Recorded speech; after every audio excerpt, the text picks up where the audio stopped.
de boa, tem sempre aquela raiz ali. E o funk, igual eu falei, tem vários tipos de funk. O funk consciente, né, que é os artistas de Paulinho da Capital, MC Marques, Felipe, é uma música que também, pro moleque de quebrada, acho que é fundamental para ele ali, né? Ser artista negro em Americana requer paciência, requer muito estudo, às vezes mais do que uma pessoa branca. As pessoas negras, as pessoas pretas têm todo um jeito de cantar, tá ligado? Quando a gente canta, tá levando a nossa história, sabe? A gente não tem um canto clássico, a gente solta a voz. Então, tipo, em alguns lugares tive que segurar o jeito de cantar. Você acha que racismo existe? Sim. Existe, e muito, né? Hoje em dia ainda, tipo assim, melhorou um pouco, mas não aquelas coisas, né? Mas ainda tem, e muito. Todo mundo conhece, todo mundo sabe que é errado, e mesmo assim praticam, né? Então eu acho que, tipo assim, vai continuar, porque tem pessoas que não têm respeito, né? E não se importam com o que a pessoa vai sentir ou não. Então, pra mim, o racismo, ele continua assim. E muito crescendo a cada dia que passa, né? Eu não desejo pra nenhum inimigo meu até, porque é muito ruim você passar por isso. Ainda mais você sendo de uma corzinha mais escura, né? É bem chato, bem deselegante. Não existe não, se a pessoa não quiser, não tem não. Só tem se a pessoa querer. Porque é a mesma coisa falar mal, muita gente falar mal do outro. Isso eu acho que é um costume da pessoa ficar falando. Não que a pessoa tenha assim, fala, não, eu sou racista, eu não gosto de pessoas de cor e coisa. Não, mas todos são filhos de Deus, todos são igual. As pessoas não têm educação, não têm respeito por ninguém, né? Julga as pessoas muitas vezes pela cor. Eu vejo quando a gente passa na rua, a gente vê uma pessoa de cor e o outro da branco, aí a pessoa se afasta, passa em outra calçada, isso daí não pode, né? Porque o povo fala assim, acabou o tempo da escravidão, acabou o racismo, mas é mentira, não acabou não, ainda tem muito. Os pais têm que ensinar as crianças a aceitar como é as coisas, não ensinar diferente. Porque eu ensinei minhas filhas a respeitar, sabe? Não desfazer, respeitar as pessoas, e eu tenho 63 anos, respeito até hoje, graças a Deus. Eu acho que não é certo, né, existir, porque somos todos seres humanos, todos da mesma raça, e eu acredito que tinha que ser igual para todo mundo.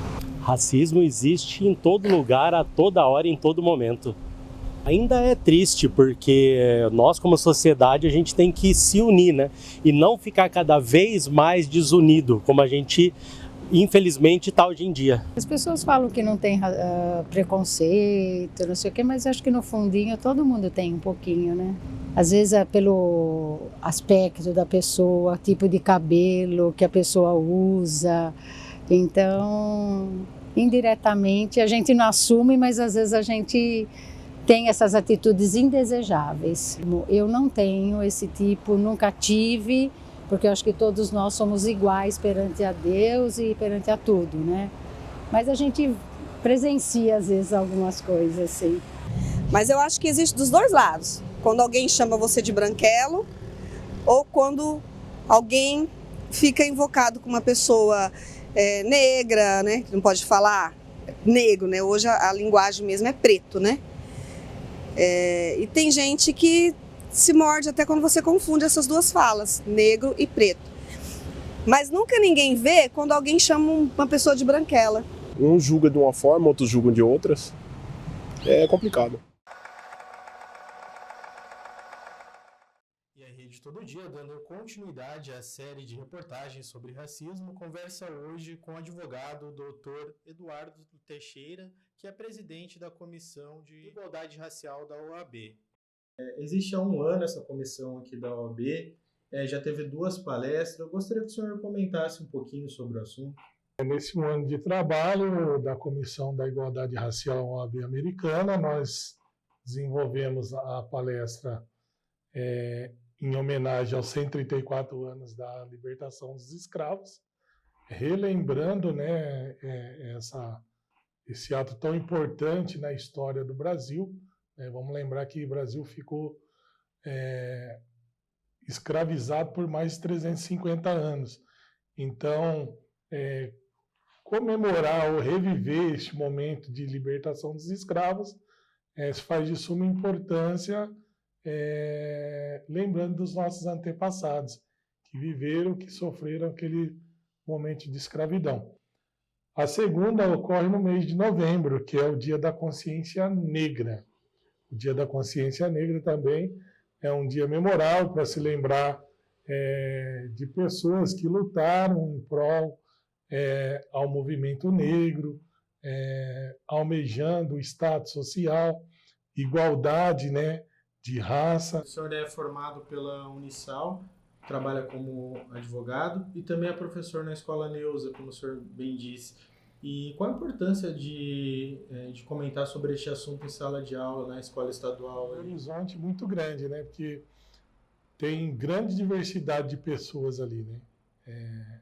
Como é o objetivo da comissão, não só trabalhar com o negro ou com o índio, e sim a igualdade entre raças, fazer o aluno perceber que a importância de se respeitar o outro como ser, como humano, é muito legal isso, né?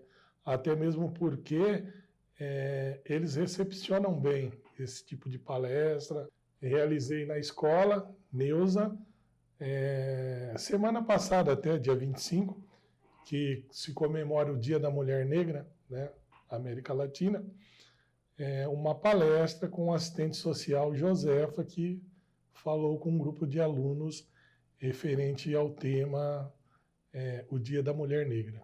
Cláudia trouxe a história do negro aqui de Americana, falou um pouquinho de como aconteceu, os movimentos que são realizados, trouxe o seu livro, né?